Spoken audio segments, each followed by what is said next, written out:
भन्नु यो नेताले गरेर यस्तो जाडो महिना पनि मेरो बुढासँग सुत्नु पाएको छुइनँ हौ भन्न कठङ गर्दै सुत्नुपर्छ मैले मेरो बुढा विदेशमा छ यो पीडा त नेताले बुझ्छ डल्लपा तिनीहरूको यत्रो बुढीसँग सुत्नेहरूले बुझ्छ हामी यो जनताको पीडा रिस उठ्दो नाना तिमीलाई पनि जाडोमा बुढाको याद आउँछ नजिस्काऊ है आउँदो रहेछ कसलाई आउँदैन आउँछ नि ती चिसो हुँदैन बुढा भयो भने त खप्पै खुट्टा लाएर सुत्नु पाइन्छ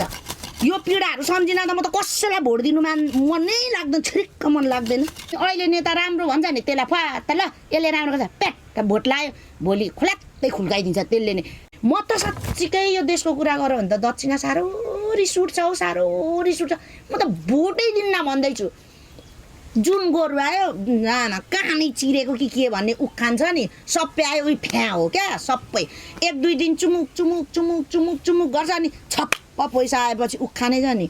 भगवान्को त त्रिनेत्र खुल्छ अरे मान्छे हो मान्छेको त कता कता खुल्छ